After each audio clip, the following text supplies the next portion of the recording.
All right. Is that on? Yep. Okay, good. Thanks. It's great to be here. I was in Singapore a few years ago for the AWS Summit, so it's good to be back. I'm going to be doing a workshop on Wednesday and wandering around talking to some customers tomorrow. But today I'm going to talk about speeding up innovation, and it's a slightly different deck to what I had in Perth because we were trying to walk around yesterday and there was this Formula One racetrack getting in the way as we were just trying to walk around the city. So I decided I had to put some slides in about Formula One and what AWS is doing with F1. So we'll get to that at the end, but I've got just a reminder at the beginning. So I have yet to find an executive that wants to slow down innovation. Has anyone got one? Anyone trying to slow down the rate at which they're innovating? Most people are complaining they can't innovate fast enough, right? So this is a universally good thing. If we can speed up innovation at your company, that means you can adopt machine learning faster and you can get products out better, you can adopt cloud better, and that makes AWS happy because you become a bigger customer quicker, because that seems to be highly correlated with speeding up innovation. So that's kind of why I think this is a topic that resonates well, and it's sort of very aligned with the problems people have of just getting out of their own way and getting stuff done. So why do we need to speed up innovation, though? So first of all, let's look at how we used to do it. How fast did we need to innovate in the old days? We were doing stuff which really took months, right? If you wanted to build a new product, you maybe got a new product out once a year. You had TV ads, you had print ads. Those took weeks or months to do a cycle on to figure out whether your ad campaigns were working. If you were doing anything that involved sending things to stores, that took months to organize. And your production lines were, you were making things, but overall, everything was, it was fine if IT took months to do something because everything else took months. And you couldn't really go much faster because your data center took months to get a machine and you're doing POCs for millions of dollars to discover which database vendor you want to spend the next 10 years playing around with, that kind of thing. So what happened when we sort of connected the world was that, so this is sort of the digital transformation from my sort of point of view. I actually use that phrase, but that's really what we're talking about here. Now, the employees you're building mobile apps for them. Mobile apps change maybe every couple of weeks. If you're doing it right, you're sort of continuously improving those.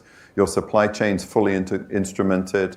Your customers, you're directly connected to your customers. You know every customer that's ever used your product, whatever kind of customer it is, and you're building lots of information about them instead of working through indirect, shops and travel agencies and bank branches and things like that, which are much more indirect. And with IoT, everything you've ever made can be connected. So now you have to build IT that scales with every customer you've ever touched and everything you've ever made, rather than every store you've ever sold to, right? So there's a very different sense of scale there. And then if you think about how fast you have to react to social media if your company brand is being mentioned, that's really instant. You've got to turn it around. So advertising and marketing and real-time bidding, so all of the advertising and all of that side of things is also moving in real time. So the IT needs for this new world are fast. And then if people figure out, if one of your competitors figures out how to go fast in this space and you're still running at the months of kind of the old version, the sort of gray version to the nice orange version, then you're going to be left behind. So as companies, we have to learn how to do personalization. In fact, when I joined Netflix in 2007 because I thought personalization was interesting. I was playing around a bit at eBay in the research lab. The next thing I wanted to learn was personalization. Really, Netflix in 2007, they had the Netflix Prize for machine learning personalization algorithms. That was really the only technical brand that Netflix had at the time. Right? It was a small company, but they were doing some cool stuff in personalization. I got talking to them, I got a job there, and I ran one of the personalization teams for 3 or 4 years, and then eventually we moved that. That was basically the team that moved to the cloud. The cloud architecture was a scalable personalization delivery architecture, was what we were trying to build. And then I became the cloud architect overall. So you need to be able to analyze your customers, figure out the channels that get data about your customer, and you're handling many more things than we'd ever did before, at much more scale. But most importantly, it's changing every day or every week rather than in months, right? So that's the change. And so we've got to figure out how to deal with that. And AWS, what we've been doing is helping unblock this by letting you at least get your infrastructure in minutes instead of months. You get all these things to build on top. So I've noticed that there are 4 things that get in the way, and then there's 3 stages that this goes through. So I'll run through the 4 stages and the 3 ways, and then we'll talk about Formula One. First thing, leadership systems and feedback. These are the kind of problems we have. When you take months to make a decision, you've got time to get everyone together, have a few meetings. It's okay to have a fairly centralized model. But if you're moving really fast, you have to decentralize your decision making. Right? That's the pace at which you have to do it. Which means you have to have trust and you have to have a lot of flexibility because your whole organization is now evolving quickly. And if you have inflexible policies, that prevents the evolution and you'll fall further and further behind. So some good books about how to do this. For cloud migration, Stephen Auburn's book's very helpful. Mark Schwartz was CIO at Department of Homeland Security in the US, and he was no longer needed when the regime changed because the team thing he was working on was an Obama project. So he left and joined AWS after a little while, and has been writing a lot of books. The Art of Business Value is a great book by him, but A Seat at the Table is about how to be an agile CIO.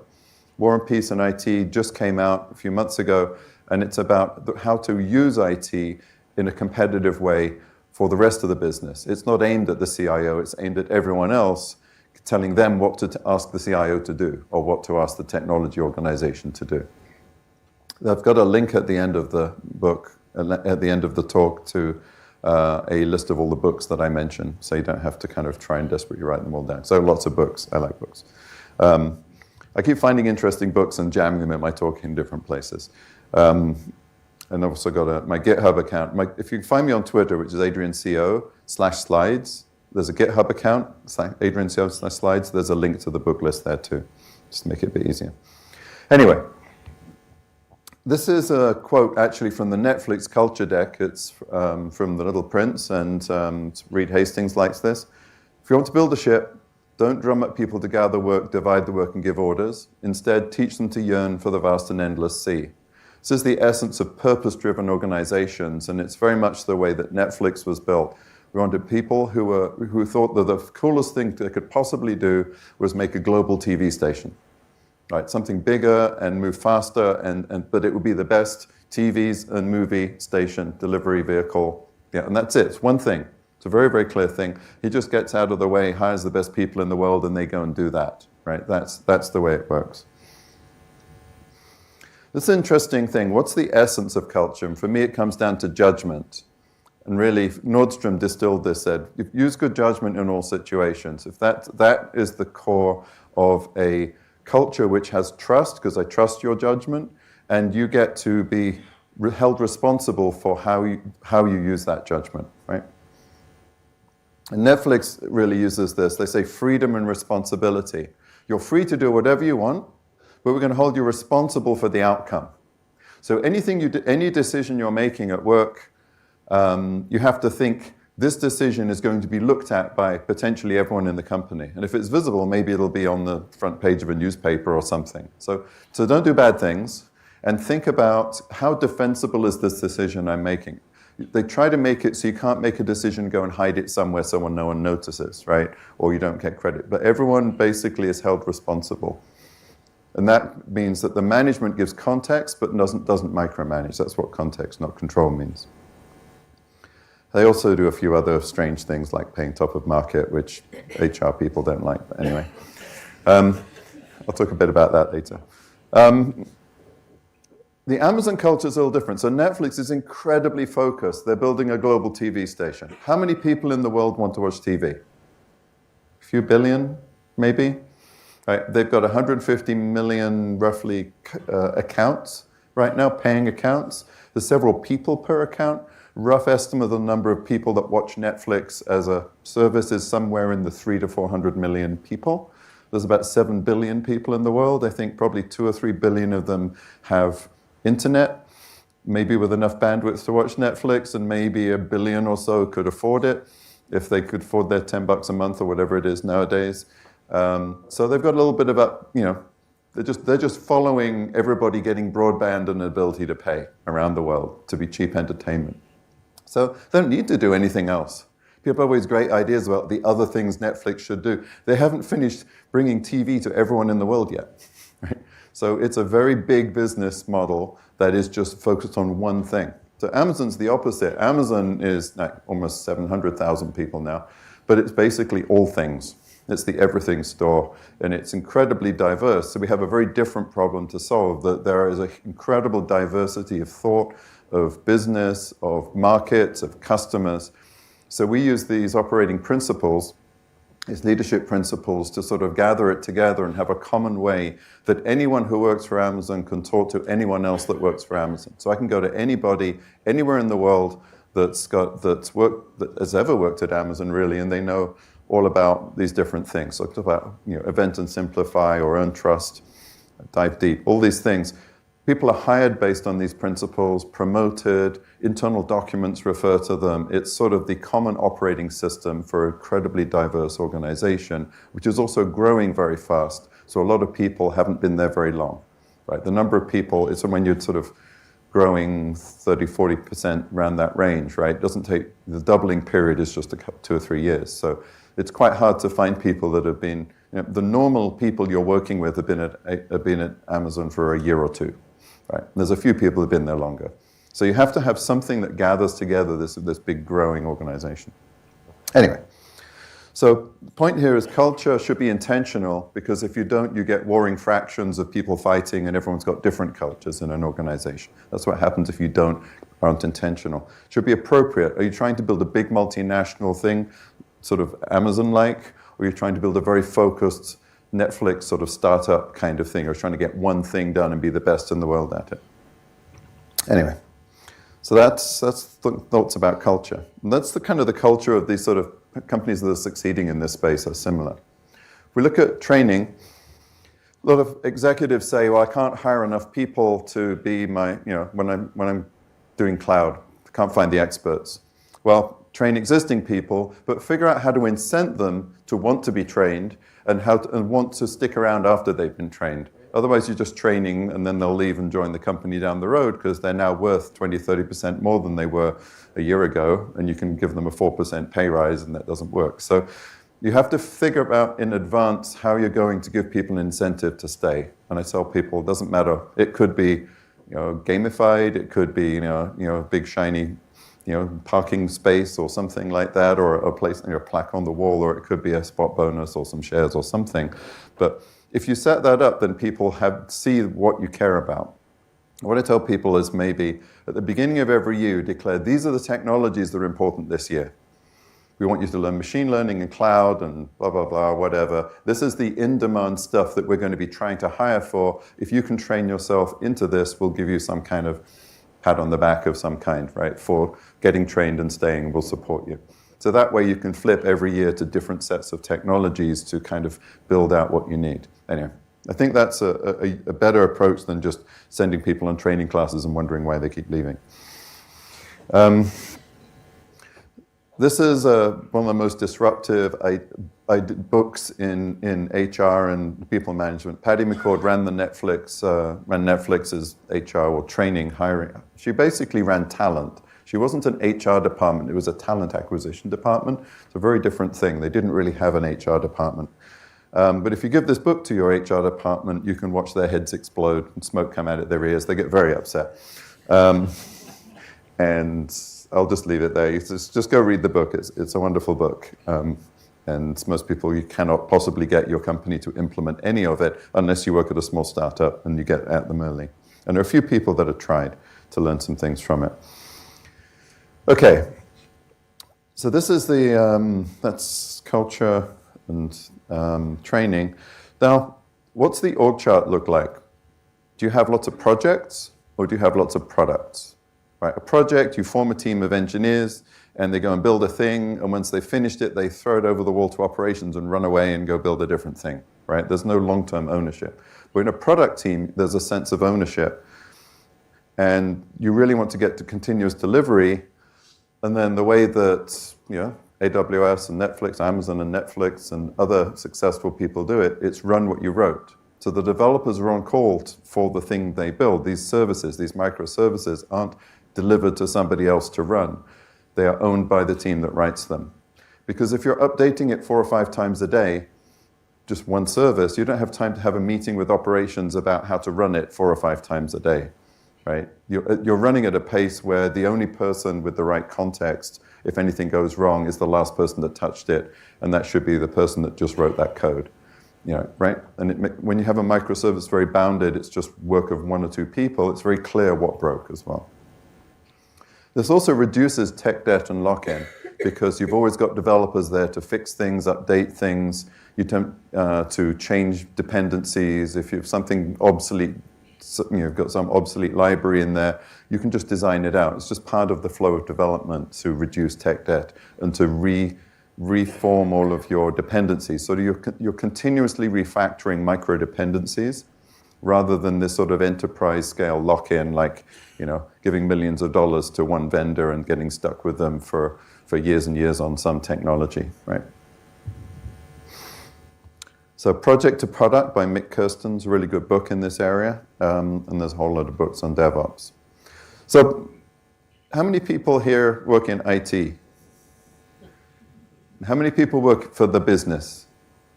How many of you have a business somewhere? I'm sure. How many people have a business somewhere in their organization that they do things for, right? So yeah, okay. So the funny thing was, I finally realized Amazon doesn't have a business. It's kind of odd. Our service teams are businesses. That there isn't a separate business over there that sit in a different building that's all shiny, where the product managers and managers live, and then the IT are in this boring old building around the corner, which no one visits, right? So we don't have that kind of separation. What we have is a product team, which also owns development and operations and the business. So there's a group of people, and it's a small group, it could be 10, 20 people. They have budget, and they have headcount, and they have a contribution goal or something. They have a set of goals. If you look at Kent's, explore, expand, extract, AWS has teams in those 3 phases, and the goals are different, but we understand a very similar process. The explore teams are the ones that you haven't heard about yet. They're talking to 1 or 2 customers. They're trying to figure out what the product is, and you'll hear about them at reInvent when we suddenly go into expand phase and all of the AWS salespeople in the world suddenly start beating their doors down and trying to figure out how to use this new service, right? That's the expand phase for us. We have a very accelerated expand phase at AWS because of the huge presence we have and the fact and the way we launch our services. So then you roll it out gradually around the world, and eventually it turns up in Singapore's region. That's part of the expand phase. When it's in every region in the world, then we're more into that extract phase, and it's much more about the profitability and the contribution of the service. Lots of performance tuning, lots of tweaking things. That S3. If you think about how big S3 is, if we can save some tiny fraction of a % of the overall cost of operating S3, it's worth a huge amount of money. So we have the goals S3 are to make storage slightly cheaper every year, right? The goals for something like Ground Station is find people that want satellite dishes pointed at their satellites, right? They're very much in the explore and expand phase. So, but these things it's a small team of people that are very autonomous. They're given a headcount and a budget for the year, and that's it, right? They're not part of an engineering team working for a business somewhere else. So the org chart looks like this. At the bottom, you've got this business product development operations team with an API, and primarily everyone talks to them through the API. Other teams and customers. Some of these things are internal, but most of them are external now. And then there's a manager of that, and the engineering manager reports to them, the product manager reports, whoever's operating the thing. There may be different sub-teams within that group. You roll up a bunch of those into a services general manager who has a bunch of related services, right? So they've got a bigger business, but they just accumulate the little businesses into a bigger one. And at the VP level, you've got a bunch of these things, a whole area of the business, like all of the storage stuff rolls up to a VP, all of the EC2 stuff reports up to a VP, all of the compute stuff. And they roll up, and they have a business. But there isn't, and they own the product, and they own the development, and they own the operations. So it's a very different way of thinking about it, but it's characteristic of quite a few of the more organizations that move fast, right? We're trying to speed up innovation. So this is the org chart that I've seen goes fastest. And people that don't have this tend to have much more trouble getting things done quickly. All right. So let's look at some risk things.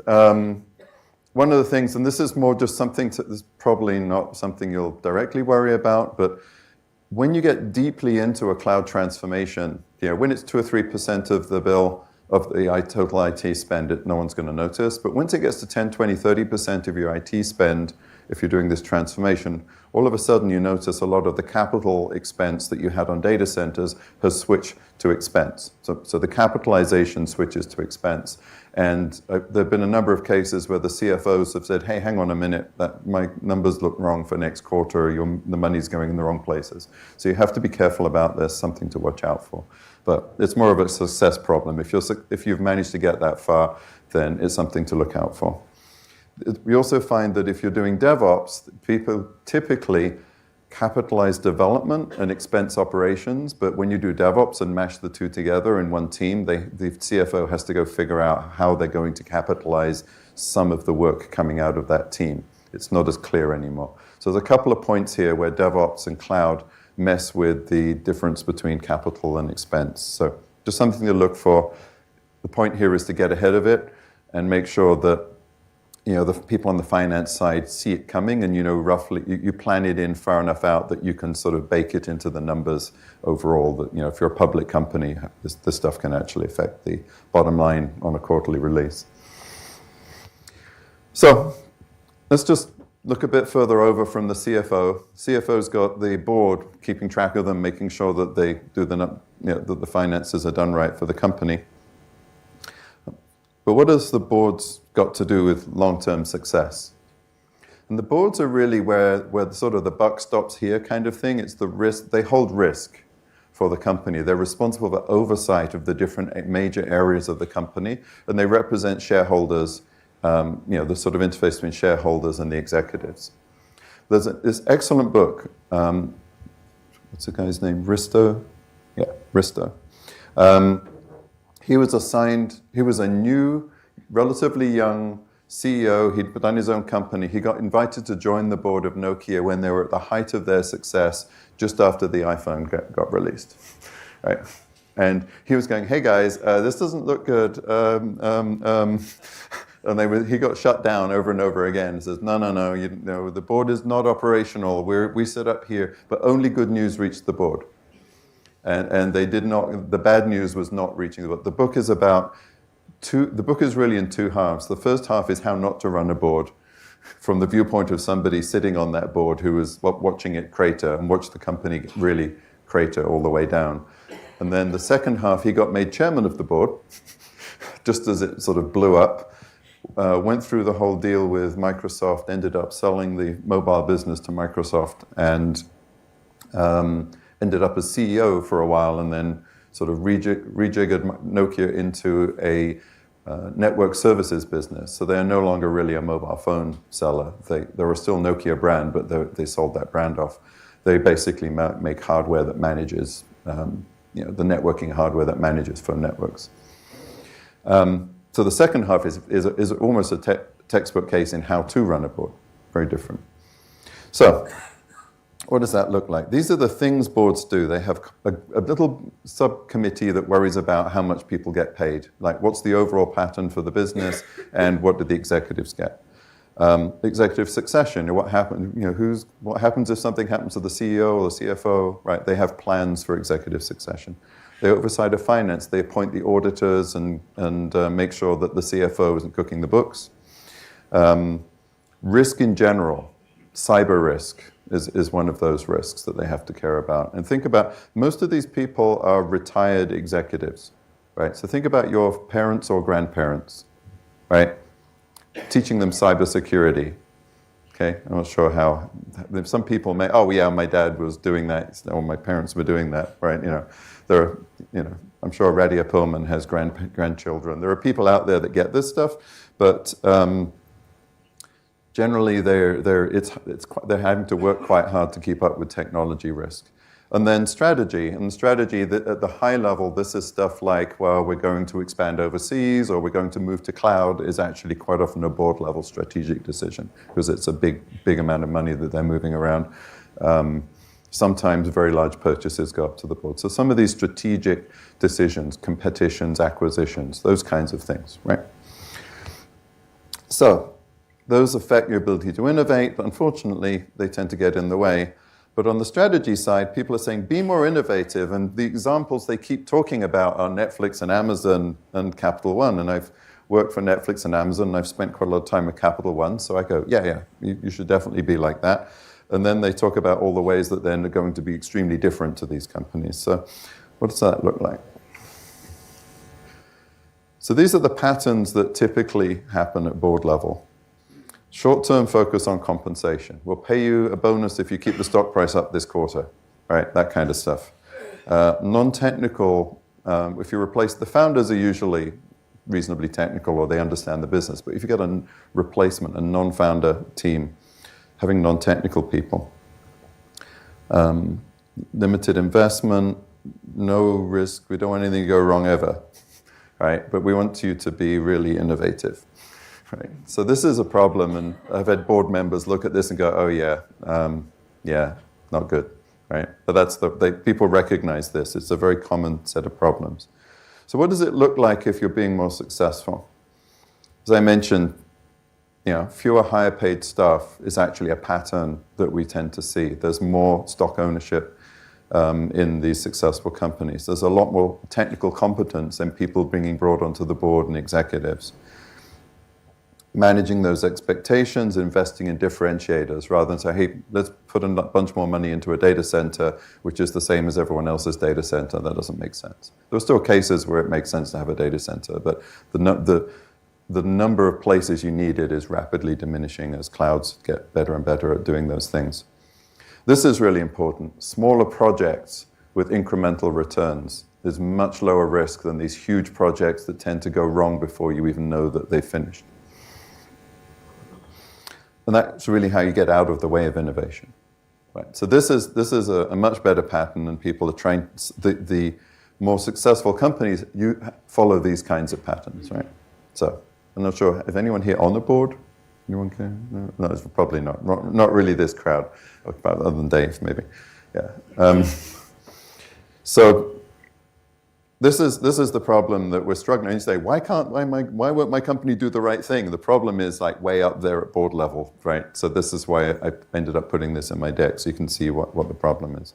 Anyway, I talked about that time to value thing. So I think the first thing that people do as they're getting more innovative is learn to speed up and do small things quickly. So I'll talk about that. And then they learn to do big things efficiently.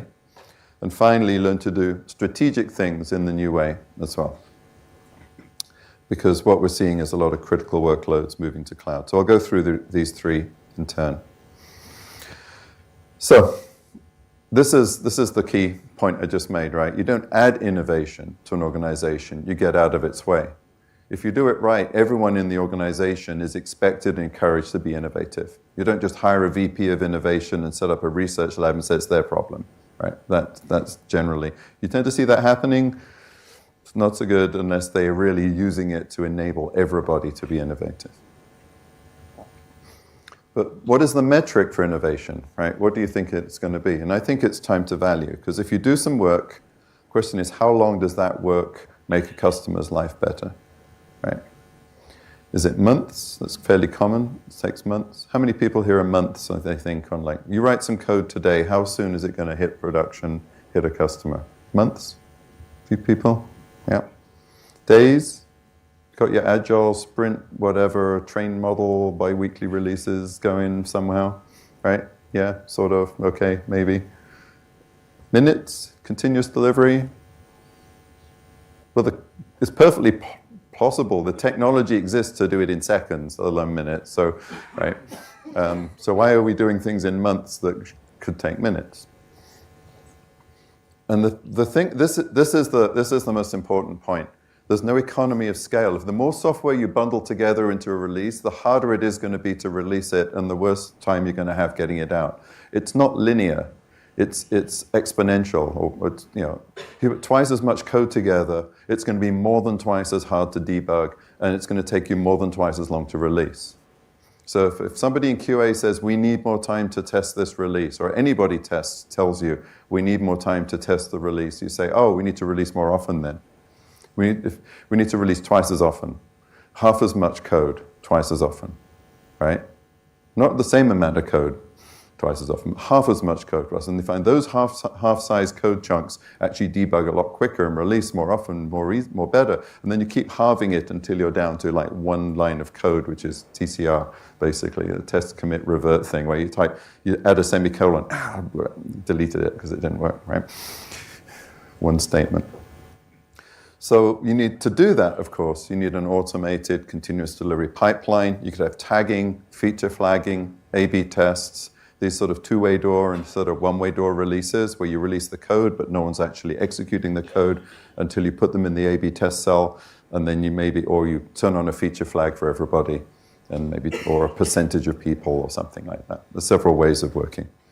The logo in the middle there is the Launch Darkly logo, if anyone is paying attention here. It's a company that just does teach feature flagging. And you want rapid, cheap builds, because somebody said, well, this is all very wonderful, but my Java build takes 11 hours. All right. Well, why don't you rewrite it in Go and make it a microservices? Instead of this monolithic build, you should break it into pieces and use a build system that goes fast. Because anyone ever type Go build, right? Anyone here use Go? You type Go build. Do you have time to go for coffee? No. You get a prompt. And sometimes, did it even do anything? No, it just did a fairly large build. But yeah, it completes. Go build usually takes less than a second. Right? That's your build step. And then you've got a binary, you put it on a container, the container starts in a fraction of a second and it's running. Okay? You don't have to spend hours building a JVM and then spend 5 minutes initializing Tomcat or whatever it is and all this stuff, and this sort of monstrous Java machine lumbers into action half an hour later, right? And a bunch of the Netflix microservices would look like that, unfortunately. So if you change your tooling, it makes a difference, right? So that's important. So if you change one small thing, it's easier to tell if it breaks. It's easier to roll back to the previous version. It's also easier to measure this time to value that I care about. Because if we've got a release with 100 people's work go over 6 months in it, when did they do the work? It's spread. The work was spread over a long time, and then the value was released at one point. So you kind of have to average it. But if you did one check-in, one piece of code, and then it released immediately, that time to value is directly, much more precisely measurable. So that means we're decoupling new code from new features, right? Turning it on when it works. And these are all the things that get better. There's less risk, right? Small bits of risk. Most of these releases will work.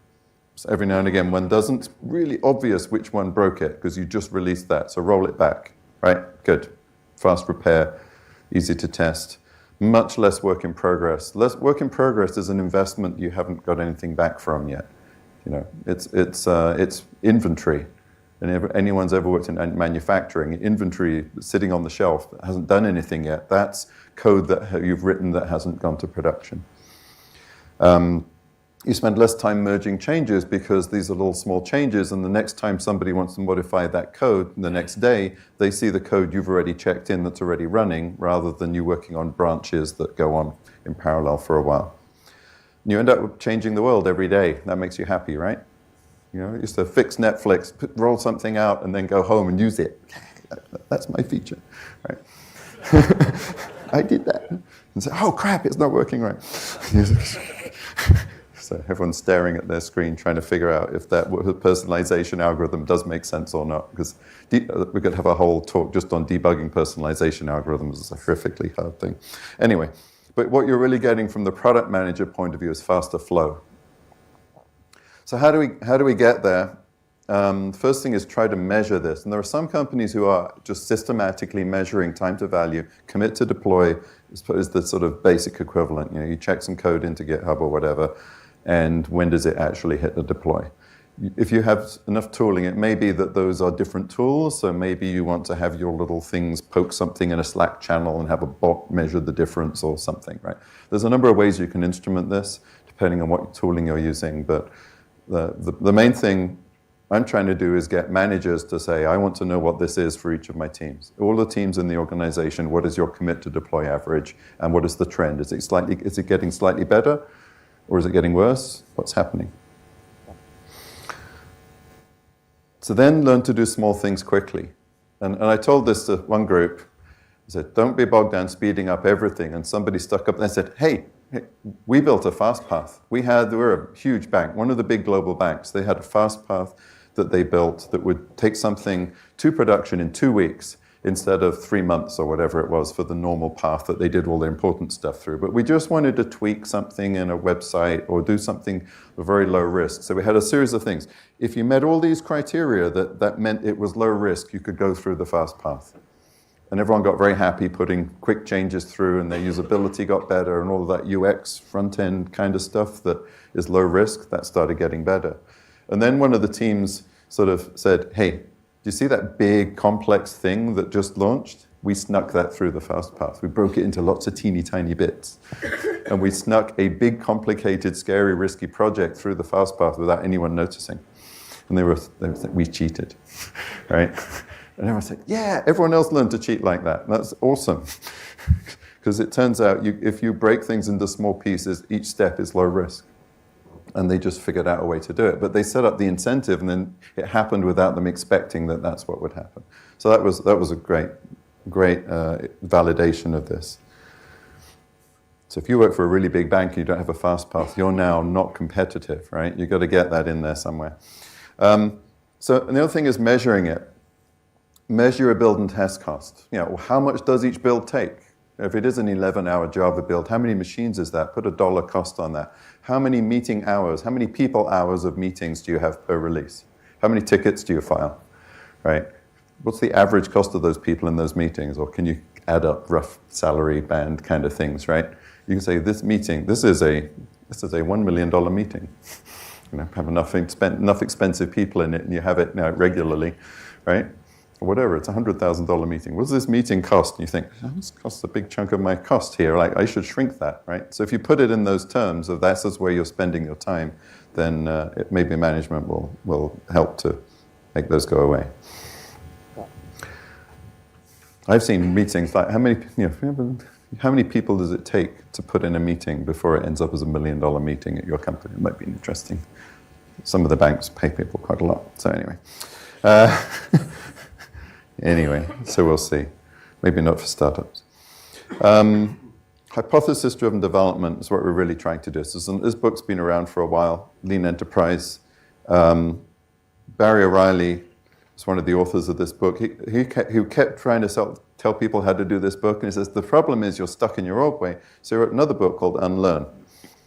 It's just about, okay, before you can learn how to do all this other stuff, you have to unlearn the way you're currently doing it so you can start again.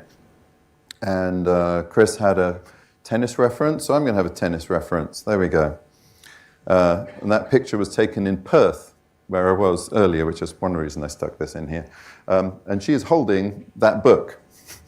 So why is a tennis star holding a book on Unlearn while talking? The primary example he has in his book is, the initial example is Serena Williams unlearning her old tennis game and learning a new one with this coach, and that's the coach talking to her. And this picture was in the Daily Mail, and there was a whole bunch of kerfuffle over it. It was about 9 months ago.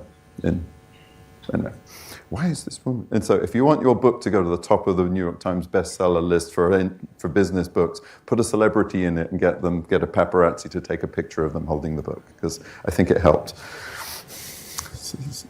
How to get a book out of the things. Anyway. Principles of Product Development Flow. It's a really good book. If people say, well, I don't know if this stuff works, get them to go look at this book, because it's got a lot of queuing theory and financial cost modeling and all the things that really give you a theoretical basis for why consistently small changes are good. So the danger is if you let a few big projects get mixed in with the small ones, like big changes and small changes. Most of our stuff, we're just going to do like one developer day's worth of work, but every now and again, we're going to throw in like a developer month's worth of work project, and it just blows up the system. Right? Try to keep whatever size of release you pick, try to keep it relatively consistent, and try to have a team working on a consistent sort of chunk size, because the flow will be better, and the queuing theory. And anyway, if you want to know why, read the book. Any project managers in here? Sorry. There aren't any projects to manage if you're doing this, right? I mean, there are still some projects to manage. There are still big cross-cutting things, but the act of releasing code is not a project, it's a product. So you should already have a product manager, but they're both called PM, but they're different. Right? A project manager and a product manager are very different things, a very different skill set. So the problem is you probably have too many project managers, and when they see this slide deck coming, they will immediately sort of dig their teeth. No, you can't do anything. Everything will go horrible without projects, and you can't possibly do that. And there will be the rearguard action slowing all progress because they see their jobs disappearing, because that's what happens. There's many cases of this being seen. Then when you get rid of the project managers, then they spend much less time talking to developers, and developers get twice as much stuff done, and everything gets better as well. So that's just another side effect. Anyway, try to retrain them as something else, or stop hiring them or something. I know one company said we just put a moratorium on that job code. We have to redeploy internally. If you want a project manager, you have to steal one of the ones we're trying to get rid of from somewhere else. Anyway. Lots of good survey data showing this stuff works. It's not just correlated, it's causally correlated with companies having higher growth rates, more profitability, more competitive outcomes, better, happier employees. Not just correlated, but causally correlated. Nicole's a PhD statistician. There's a lot of work in there to show that stuff. So what we're trying to do then is learn to do simple things quickly to unblock innovation and avoid these big, complex, one-size-fits-all processes. Have multiple ways to get things done that are appropriate. And this comes to this problem. So if you have IT architects around, their job is to make the architecture common and clean, and that everyone have a nice, clean architecture that everyone in the company does, and that's actually going to slow you down and get in the way. So the best architecture is the one that's designed to evolve rapidly, which means it has to let different teams work with different tooling at different rates, and it's messy and it's a bit inconsistent, and that's how it learns. It's a learning organization, something which is sort of progressing forwards, and if somebody notices something and goes and tries a new thing, and then they share it with everybody else, and it's an organic learning body.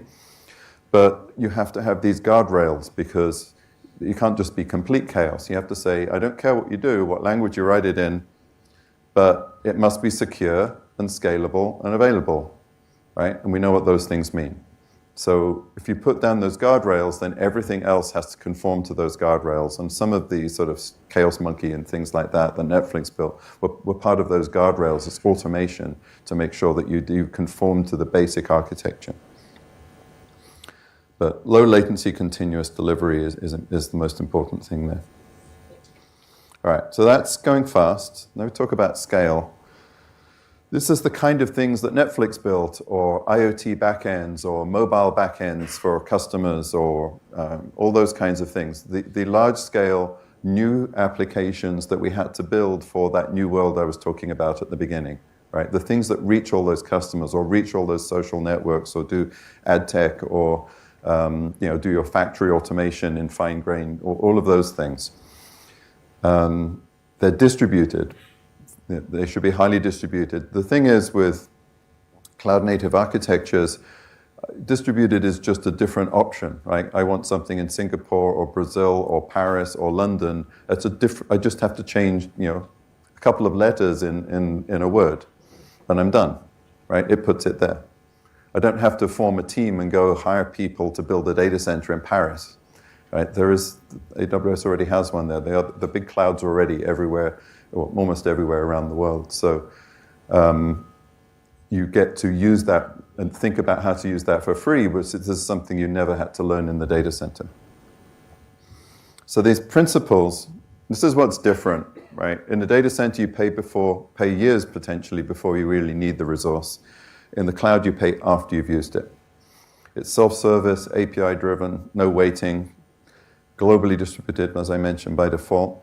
Your availability models are cross-zone and cross-region, a little bit different to the data center models, which are typically sort of a backup data center for disaster recovery. Very high utilization.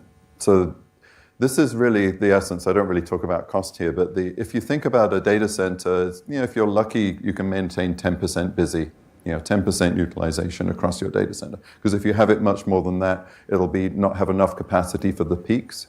And you need to have enough capacity. And then you have all these machines you bought, because you have to buy for the next 3 years of capacity, right? You lay down your stuff in your data center, and it's 3-year depreciation. You buy the machine you think you're going to need, and you haven't finished rolling the thing out yet. So there's lots of underutilized machines in the data center. I mean, you can optimize a bit with VMs and things. So some people are better at this than others. But it's pretty common to say that data centers are, say, 10% utilized. And in the cloud, I think you should be aiming at 40 to 50%, because if the machines start getting idle, you just turn some more off. Right? You should have auto-scaled systems, and it should be elastic. You never learned to do this in a data center, and this is the biggest difference. Architecturally, learning to be elastic is the hardest thing to figure out, really. But that gets you the biggest payback. And if you've got something that's large and not elastic and costing a lot of money, you just point some performance engineers and go and work at it. Go tune it and tweak it and make it elastic, and then the next month the bill will be less. So if you've got something that is unprofitable because its cost of operation is too high, you can fix it by reducing that cost. Right? Whereas in a data center, you're kind of locked into the cost model. So again, the cost is a variable thing that can be post-optimized in the cloud, whereas in the data center, you're kind of locked into a model. And then code, you don't deploy code by going to a machine and updating it, because it's easier to just deploy a new machine. And then once you know that it's working, remove the old machine. So there's a side-by-side immutable deploys is another characteristic.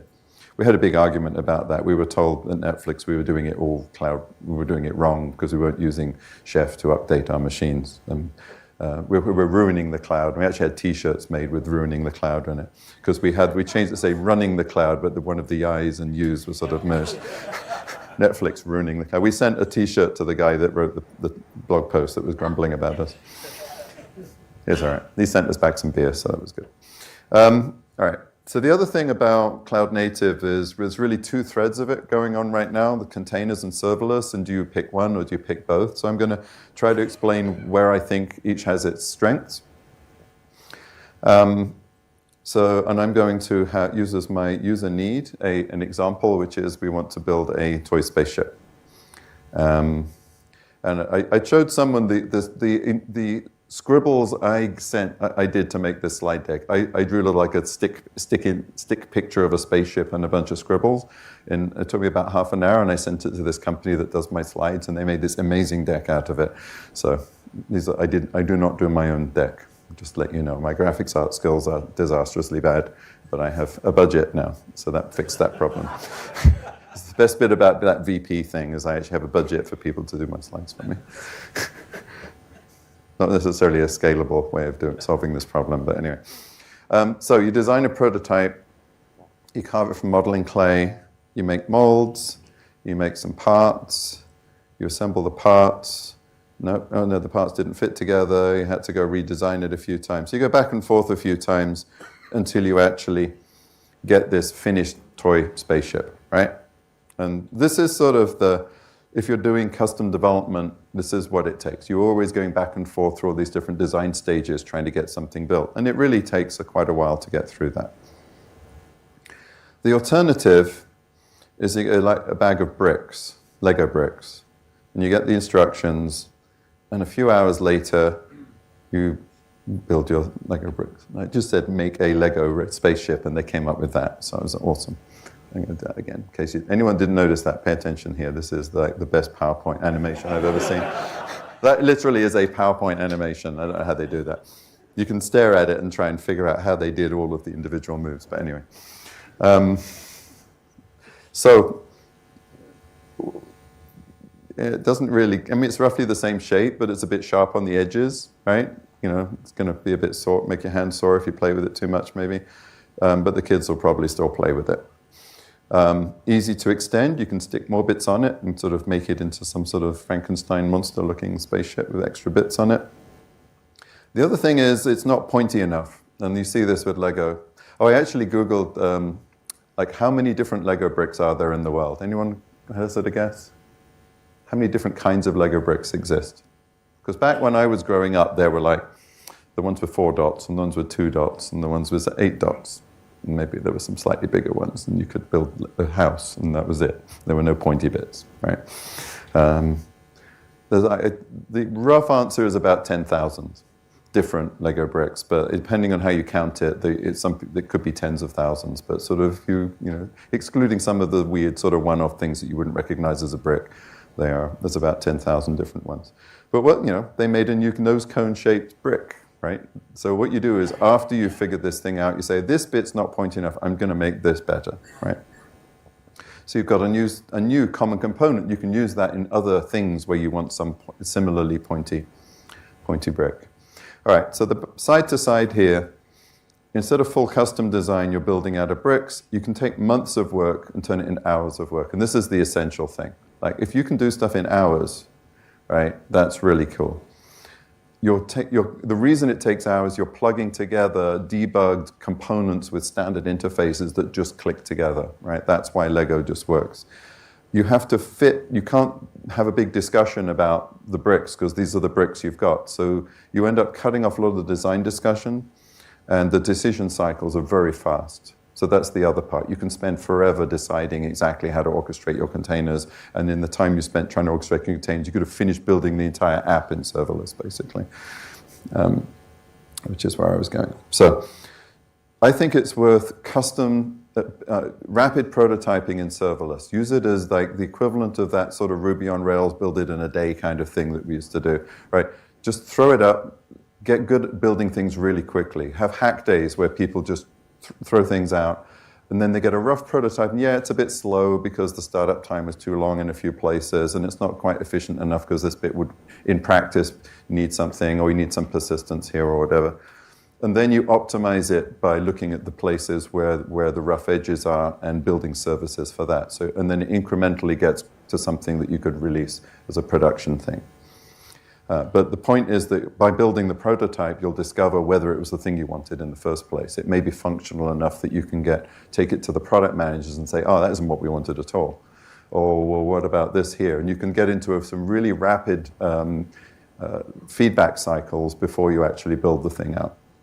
So I think that's the thing. So it's both, but you use serverless as prototyping and containers for your sort of production heavy-duty stuff where the latency goes. Although last week we did speed up the latency on VPCs from like seconds to, anyway, it's about 10 times faster now. So one of the big latency things that AWS Lambda had just got knocked on the head and fixed. So working through making it a bit better. All right, a few more things here before I run out of time. One is the observability of systems, because we've got these systems here, failure modes, a bit about automation, and talk about chaos engineering. So observability. Right. System's observable if you can see enough inside of it to predict what it's going to do next. Right? That's basically the point of observability. And if you think about a monolith that's got a bit of logging, then you can kind of see what the monolith's doing, but you can't see why it's doing it because the monoliths have too much functionality in them. They have too many modes of operation. But if you've got tracing, you can now see the flow through the monolith. I hit this API on the monolith, and it trundled through the monolith and spat something out here. You can see all those flows. When you get to a microservice that does one thing, really you just say, do thing. And how often you ask it to do thing, and the time it takes to do that thing is going to be roughly constant, right? There's certainly some variation in there, but you've constrained the variability, so it actually is much more observable and tractable.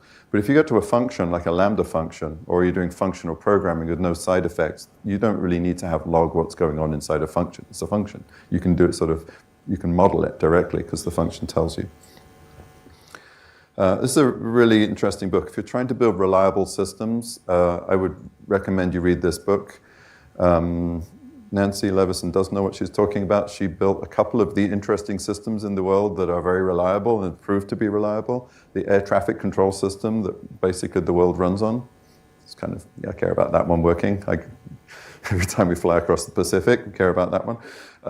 And the thing that prevents nuclear weapons from being launched accidentally in the US, care about that one as well. Hopefully someone's hidden the key right now, the button, whatever it is.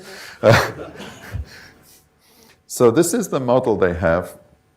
And there's a bunch of things here, but the point here is that you focus on the interfaces, the wires, not the boxes.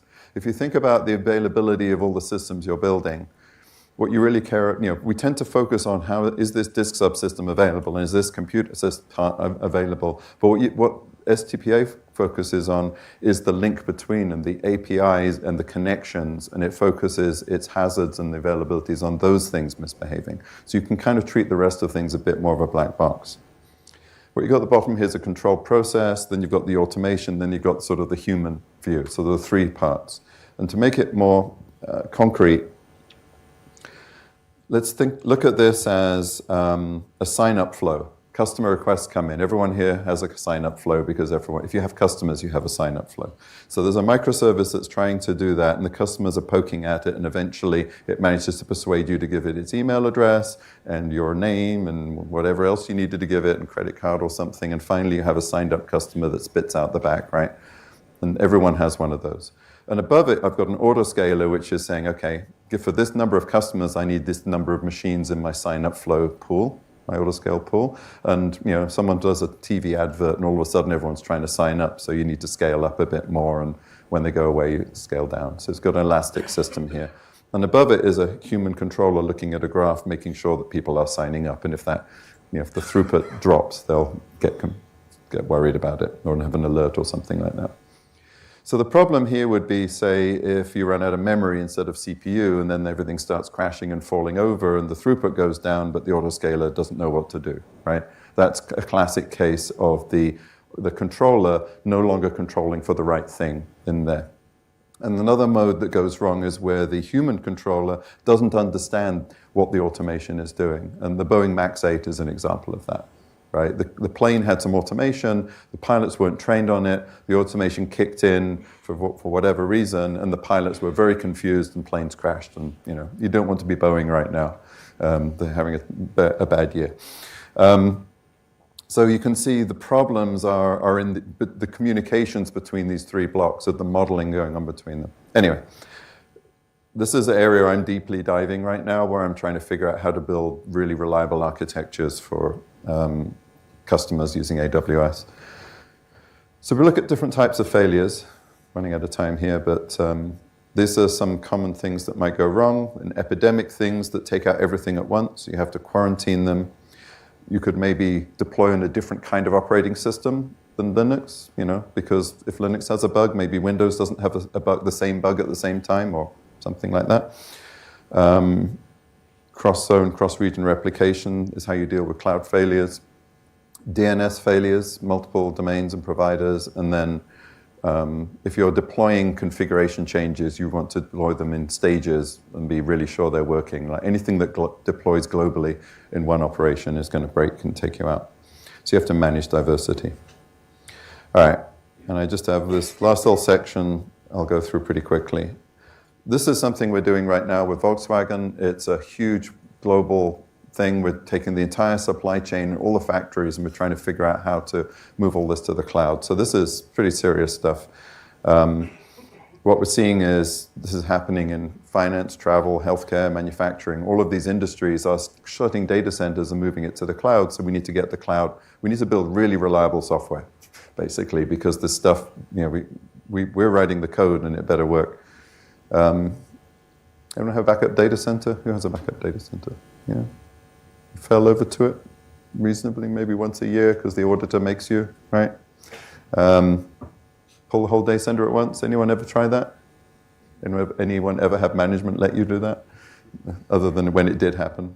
So I call this availability theater, and it's this fairy tale. once upon a time, if everything works perfectly, have a plan to survive some of the disasters we thought of in advance, but it won't. It's not a good bedtime story. Think of your company. Think of if that domain name no longer existed because someone forgot to renew it. I mean, how much crap would hit the fan? So this happened to a SaaS provider. Their CEO was apologizing on Twitter for 2 days while they fixed it. And that was the only way they had to communicate with their customers because everything was on one. So think about robust DNS as a thing. This has happened to everybody, I guarantee. It's happened at Netflix. It's happened to everyone. It happened at AWS. We have so many systems to try and catch all those certificates and track them and prevent that happening.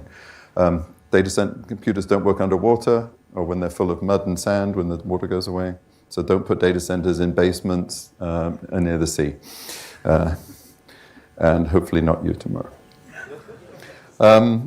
So what can you do? You can get really good at fast detection and response. And one of the problems is that you get really good at the easy problems. You then have relatively few outages. And then the ones that are left are the strange, weird ones no one's ever seen before that will take you out. And everyone goes, what the hell happened? Right? So that's the only class you get left. So what you can do is be quick. The network is reliable. I think we saw that earlier today. Drift into failure. This is a story of aircrafts crashing where it was actually nobody's fault. It was right. Everyone was doing a rational thing, but in the end, you ran out of everything and the planes crashed. I did a GOTO Chicago keynote just on this book. Release it. Lots of good ways to write software that's reliable. So we're trying to get from disaster recovery through this chaos engineering that some companies do now. But what we really want is resilient critical systems that everyone's deploying without it being a special thing that is just done by the Netflixes and Amazons of the world. We need everybody to do this. And then there's some history here. I'm just going to step through this. There's some books. You can get the Netflix book on this. And yeah, you basically are trying to find the weakest link and tidy it up to make sure, because you can only be as strong as your weakest link, and that could be a security or an availability problem. And it's a lack of safety margin. You ran out of margin, and that's why you're down. It's not a human failure or a component failure. You should have defense in depth. Any failure should have a backup system behind it. You should have a layer of these systems. So the system's usually designed to have lots of failure backups, but then you don't notice that they'd all been consumed, right? Or they break one after another. So what you need is experienced staff that know how to handle, that could go through game days, robust applications, dependable switching fabric, and a redundant service foundation. If you do that, then cloud gives you automation. This is why chaos engineering happened when it did. And what we're seeing is these fragile manual disaster recovery processes are becoming productized and automated. So, hoping this stops being a scary annual experience and becomes automated, tested resilience. I'll take a couple of minutes to talk about Formula One. I'm 5 minutes over, all right. I'm between you and some booze out there, but anyway, this is Formula One and there's cars going by soon.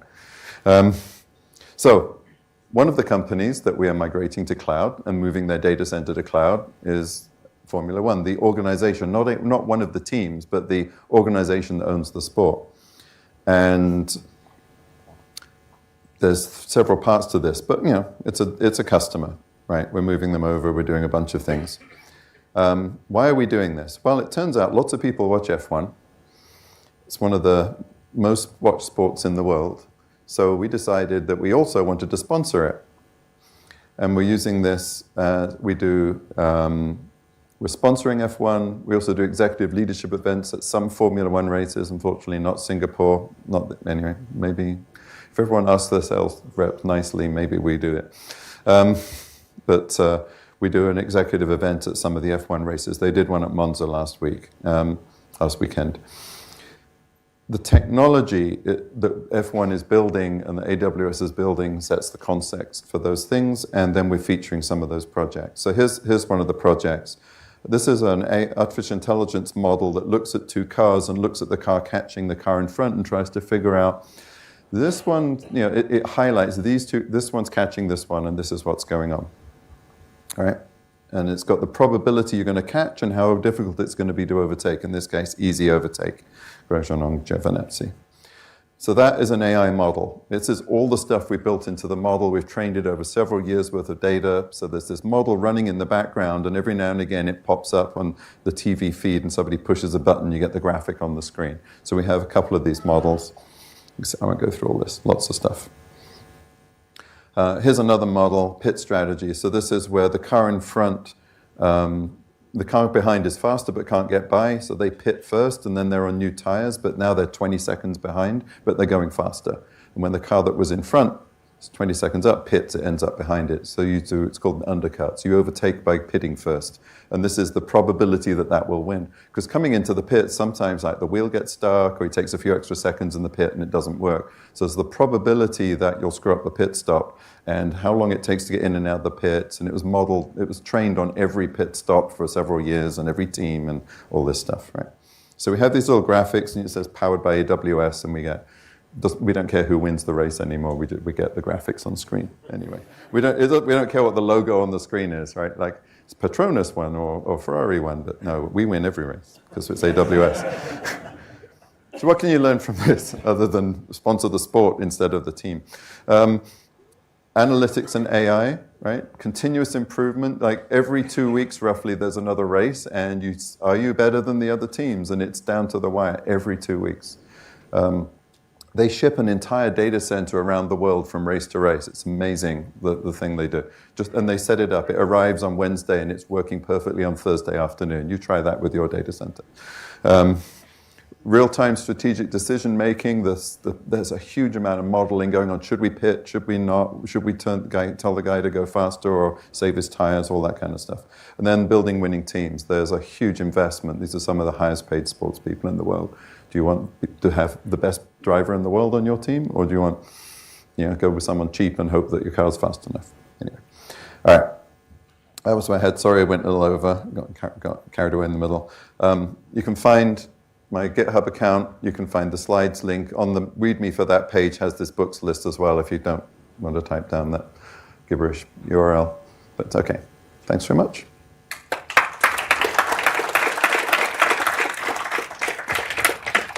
Be around for a little while, but I've actually got to dash off to another thing. So, and I'll be doing a workshop on Wednesday with some people. Okay, thank you. Unfortunately, we're out of time, but you can grab him quickly before he heads off. Thanks a lot, Adrian. Thank you. Appreciate it. Yeah. Yeah.